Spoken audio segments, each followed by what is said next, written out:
Lesbian detectives. Unsolved cases. She's still missing. Yeah, they haven't found her yet. Well, let's talk about it. They say he vanished without a trace. Could it be a psychotic break or a tragic accident? Police don't know where the body went.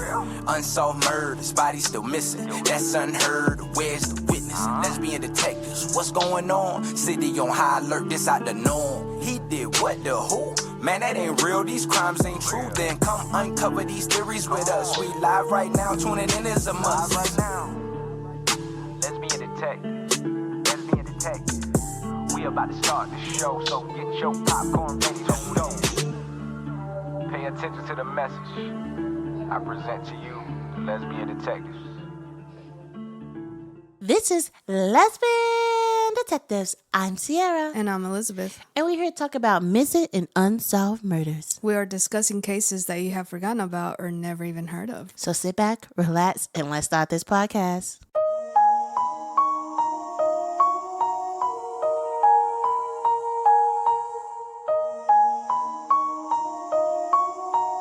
I hope you all had an amazing Christmas. We are recording this before Christmas, so we haven't celebrated yet. So I am wearing if you watching us on YouTube, you see me wearing my Merry Christmas shirt. I am obsessed with it. I keep buying double outfits of Christmas and I never wear one of them. So this year I'm like, okay, I'm going to wear two of my Christmas outfits. And I did. I'm wearing one today and one tomorrow. And I just keep it cowboy. Right now I'm in like a little cowboy phase, so that's where we're at. Yeah, you very are. Like after this recording, we going to the store for her to get more cowboy stuff. And I'm just sitting there watching. I'm not really into that scene a little bit. It's because I'm old. It's that time. The new Tia groups. What is it? Yeah. They learn how to make tamales and I learn how to dress cowboy. Tios. So this episode right here, I actually never heard this case before. I did a true crime 1 minute on this, and a couple podcasters came to me and was like, we need to get this story out there more. Even one said she's going to put it on her episode because it's so sad, and the police, you can tell like the police did not care. It's a lot of cases you're like, okay, you can tell they didn't care. This one, it's going to make you all mad because when I was doing True Crime 1 minute and I was reading over the case, I'm like, how? full neglect. I'm not gonna get too much detail before the case, but trust me, it's going to make each one of you guys mad. And I already know during theories, I'm going to go off a couple times. Okay. So let's start this episode. Today's case is about a 4-year-old boy going missing after seeing his mother getting assaulted by an unknown man. After his mother was found unconscious, she awakened to find her son was missing. But the police, they believe he just ran away. He wasn't adopted. This is the case of Mitchell Owens. Mitchell Owens was born on November the 21st, 1978 to Aura Owens. Mitchell was Aura's second child. Her first son, Antonio, was about 3 years older than Mitchell. She had another child. He was about 3 years younger than Mitchell. I don't have much information about the boy's father. Aura described her middle son as, quote, a smart little kid. His nickname was Michael. He was apparently the only one that could understand his older brother. His older brother, he had a speech delay. Mitchell was an adorable, chubby little boy who loved his E.T. doll. On February 1st, 1983, Aura said that she attended a dance with two of her friends at the Unlisted Men Club at the Naval Air Station in Mountain View, California. There, she told investigators that a man actually offered to buy her a drink, but she turned him down. The rest of the evening, when it's normal, she would drop off her friends as she was making her way home. She felt as somebody was following her. She had this feeling the whole time, to the point where once she got to her apartment building, the car was following her, he just sped away. The next day, because of what happened, she just stayed at home. She was kind of freaked out about this. She just felt like she needed to be at home. Okay. On February 3rd, 1983, after putting her kids to bed, Aura, she stayed awake watching TV. Eventually, she dozed off. But when she woke up around 4:30 a.m., she saw a shadow across the room.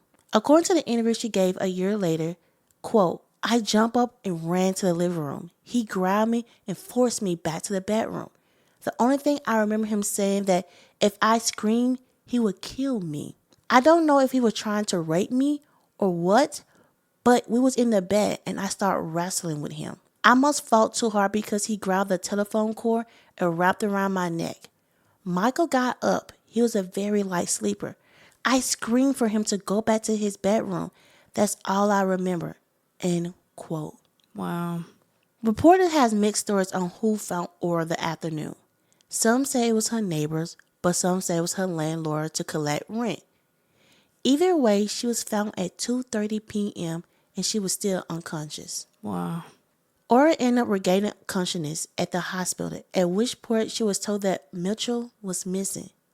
Now, though she was conscious, Aura was in bad shape.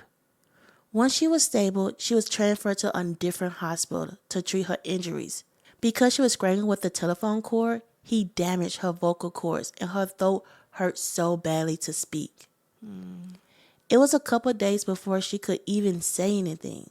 The second hospital, the one that she was moved to, treated her long-term injuries and remained undisclosed at the time of fear of her safety.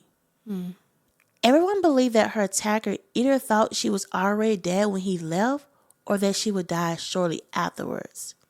So the fear that he would come after her once he found out she was alive was a possibility. According to Aura, it took the authorities 3 days to begin searching for her son. What happened to her other sons? They was there. They was there the whole afternoon that she was unconscious. They slept through the whole attack, so they didn't wake up. She said Mitchell was a light sleeper, so any noise would have woke him up. Okay.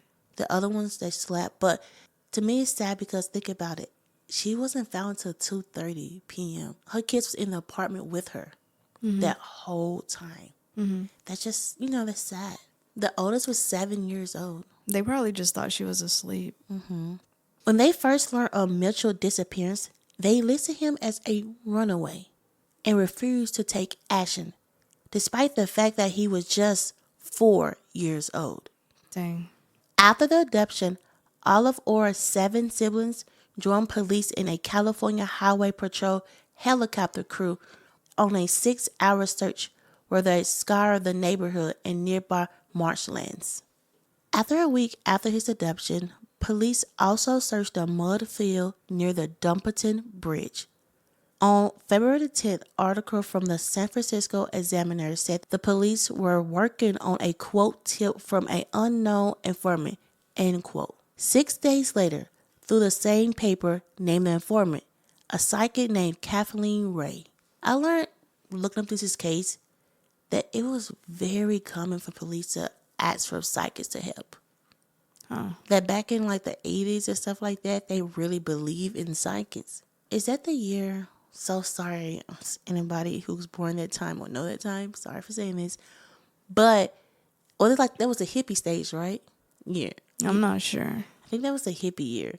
And I can kind of see it a little bit, that they believe in that, psychics. I mean, I don't know if I believe in psychics. I really don't. Aura only caught a glimpse of her son abductor. She believed her attacker had maybe a man that she met the previous night at the Unlisted Men Club. He offered to buy her a drink, but she declined and walked away. I thought the same thing. I mean, I guess because they only spoke about him, but go ahead. She think the man followed her home and then drove away when she reached her door. This man has never been identified. He described as 6 feet tall, with brown hair, blue eye, a mustache, and tattoo on his arm. He was about 25 in 1983. Another possibility suspect is a man who knocked on Aura's door just a few hours before the break-in. He identified himself as a police officer. He was in uniform and asked about a report she made about her stolen purse just a month before. The Menlo Park Police Department has no records of any officers stopping by the Owen house that day. Wow. Yeah, that's kind of creepy a Yeah, little bit. very. There's a lot of things that don't make sense. Whoever that was creepy. He followed her home, and then he waited and assaulted her that next night/morning. So the night that she went out, and then the next day the police officer came, so-called police officer, and then she was assaulted that same day-ish. So like February the 1st she went out, February 2nd the man came, February 3rd she was attacked. I wonder, did she recognize the police officer as the man that was at the bar? You know what? Looking into this case, I asked myself the same thing. I just couldn't find anything, that said she did. The problem is she barely got a glimpse of the attack. The person who attacked her, she barely got a glimpse. So she really can't say if they was the same person. Because that would be understandable. Like, were they the same people? Unless, and I know you haven't talked about this, but she had 3 kids and she wasn't with the father. The father was a black man. Because most people thought the same thing you're thinking. He was black. The person who attacked her was white. Oh, okay. So, yeah, that rules him out. yeah, he lucky on that part. Unless he did a whole Michael Jackson. Or received a telephone call years following her son's disappearance by an unknown man. This caller reportedly threatened to adopt her other 2 sons. It's not known if the call are related to Mitchell's disappearance. He threatened to abduct her other 2 sons. I think so. Right. Ora has criticized the police investigators, stating that police didn't look enough into the case because Mitchell is an African American and was from a poor family. She even gone to allege that one investigator told her one less mouth to feed. Wow. When Mitchell went missing. Wow. That should have cost him his job. How are you going to be in a department where you don't care about kids? I always go back and think about this time period. We are in the 80s. Racism, even though racism is still here now, is full force then. That's how a single mom, 3 kids, welfare, they just didn't care enough. They didn't care about her. And it's sad. I'm going to get more into this theories because I'm already getting mad talking about it. It's just sad that she was attacked. I don't know if she was SA because I look into this and I couldn't find out. They just said assaulted. They never said she was SA or nothing. But for her to get beat and almost strangled to death and then wake up to find your son missing, like, wow. Ooh, okay. Calm down a little bit. Calm down. Authorities say that they hope current forensic technology, which is unavailable in 1983, could help solve Mitchell abduction and assault on Ora. Ora attacker has never been identified and Mitchell has never been located. Before we end this case, let's remember the little boy that went missing. Mitchell was a 4-year-old boy who was the only one that could understand his older brother. His mother described him as a smart little boy, but also a chubby little boy who loved his E.T. doll. Let's get this case out there. Let's get the family the answers that they need. This is the case of Mitchell Owens. Now let's get into some theories. Let's get into some theories.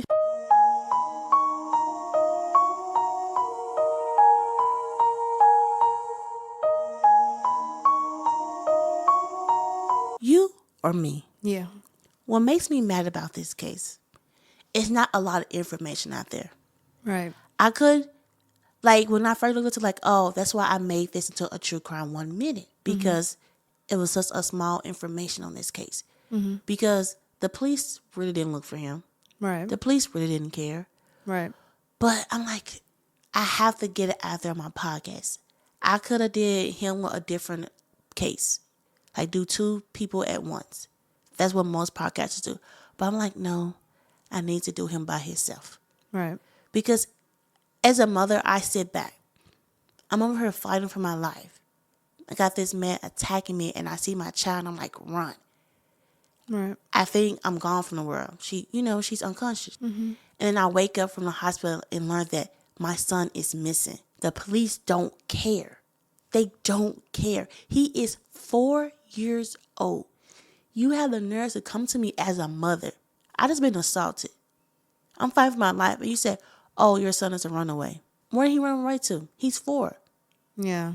That's not a good theory. He don't even know how to probably fix a meal by himself. Where is he running to? Yes, he probably ran, not away. He probably ran from this attacker. And then y'all have the nerves not to look into my case or my son's case. Right. And say, well, it's one less mouth to feed. Would you say that to another woman? A woman that has money? Or fair skin. That's crazy. And I'm sorry, like racism in this case is very known. Yeah. Because the police didn't care. They didn't care one bit. They could have found the man. Let's be honest. They could have really looked into this case. I was looking into this case and I was trying to see if it's more women out there around that time period, around where she was at, that, got attacked. And I did find like 2 cases out there. Wow. So it didn't say the person's name. It said, notified man assaulted this woman. It didn't say her name, but it was some cases out there. And I'm like, because how he came into her house, he had to be a serial killer. Yeah. He wanted her dad to. I always sat back and thought, why, if he did kill Mitchell, why he didn't leave him there? Like, why did he take him to kill him? Like, I always wondered that part. Well, there could be a struggle going on. What if he ripped some hair or some clothing or something that would tie him back? I feel like for him, it probably was easier to just remove him completely and leave it to the unknown rather than, okay, this is what happened. So you don't even know if Mitchell is alive or unalived. He could still be alive. You Right. don't know. I mean, slim chance, but you don't know. And I agree with you. I do believe that this person is a serial offender. He has a particular niche or a particular group of victims that he goes for. And during that time, it was easier to target and get away with Black women, African American people. And then the whole police outfit, it makes me believe that it was him and he wanted to know what she was saying. And I don't know how easy it was to get a policeman outfit during that time. Probably was. Like, I know there are certain stores. He probably just easily went in there. Oh, he could have been a police officer. We don't even know. Or tied, exactly. And the fact that the policeman didn't do. He knew about her purse getting stolen. Like, how did you know that? Like, how did you know? Unless he did it. Oh, that could have been something too. I feel like it was. Like, he was tied or he was a police officer himself. Because why would you go out there? I wonder, did she see a patrol car? If she saw a patrol car, yeah, he was a... I don't know. Let's see that part. That's actually a good question. Did she see a patrol car? Because if she didn't, he wasn't a police officer. You think about it. But if she did, like, oh, because I mean, it confirms that he was. Because they're not going to let anybody borrow a patrol car. Why did he want to know? And it's almost like it's easier to bury this story or this case if you are a police officer and you have friends around and they don't care. They didn't care about her case or other cases similar to people that identify that way. And it's like for them to say, oh, one less mouth to feed. That's disgusting. I probably got so mad. I probably would be in jail because I probably would beat his ass. I'm gonna cuss. I'm gonna beat his ass. Yeah. For you to come to me as a mother, like, just think about how her mindset was around that time. Yeah. Because I don't know if she was assaulted. I don't know if he did because I couldn't get some podcasts that said she was. Then I look at articles that say she wasn't. It wasn't, known if she was. And then around that time, it was basically black versus white type of thing. So because she was already accusing a white man, like, they weren't going to like that. Oh, I agree with you. You're right about that. And part. then it's like, how many white men did she associate with if racism was still going on? and this is the only white man that she could think of. Right. You know, it kind of makes sense that... Do you think if she said it was a black man that would look more to it? Possibly. Yeah, because that's something that they enjoy is putting black men in prison. But as soon as she said white man, they're like, no, she's crazy. Right. We got to protect our own. So it's unfortunate that Mitchell was not giving the due process that he should have received. When I was doing the True Crime 1 Minute, I was mad. I was seriously mad because I felt like I was mad because I'm a mother. My child is close to the age. Right. And for you to come tell me that my child ran away, you couldn't. You could not sit in front of my face and tell me that. And then tell you, oh, it's one mouth less to feed. Do I tell that to your family? Well, if your child went missing, I would never say it to you. I would have been like, well, I prefer it be yours. Right. I went off. You're an ugly, disgusting person that I don't feel should be in this earth if you have the audacity to say something like that. But one thing my grandmama told me, because she was around that time, she said you couldn't talk like that to them. Like the police officer would seriously hurt you if you spoke a certain way to them. Like that could easily just did charges on you that make no sense, and you've been stuck in jail for so long that you just like took a plea deal just to get out or do less time. Yeah. Well, you know, like too, Jeffrey Dahmer targeted predominantly African American neighborhoods because he knew that he could get away with it. And with his case, the people told on him. They said, hey, this man is doing this man is doing this. They didn't care. It was so many people that I think it was like, I forgot what number it was, how many he did kill, but I think it was like the third or fourth one that they could have saved the ones after. Because it was like, well, it was a young boy that was like out of it, and the women was telling him like, hey, he doesn't know him. He's going to hurt him. But people are like, oh, take him. It's all right. It's okay. When I look into this case, I saw women after her, like, got hurt. I believe that she was his first victim. And why do I say that?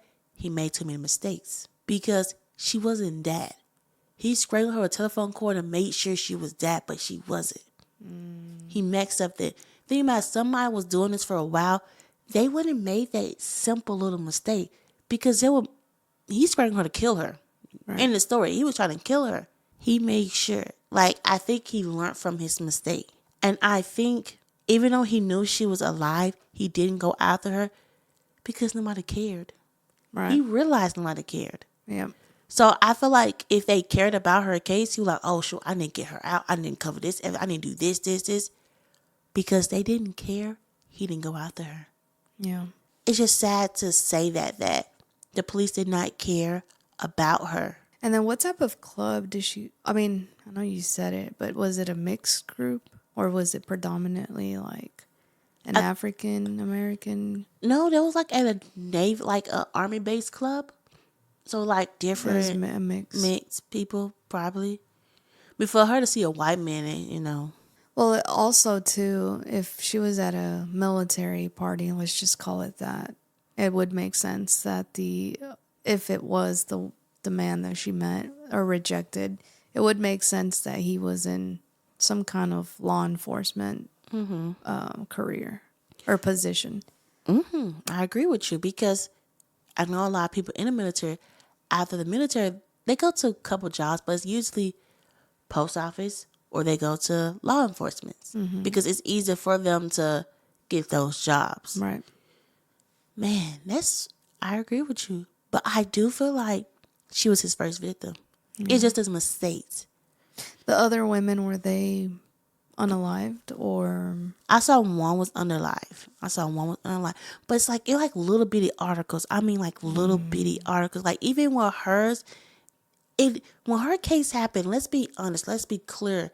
If this was a white woman, blonde hair, blue eye, her little son, blonde hair, blue eyes, went missing. She was attacked in her home.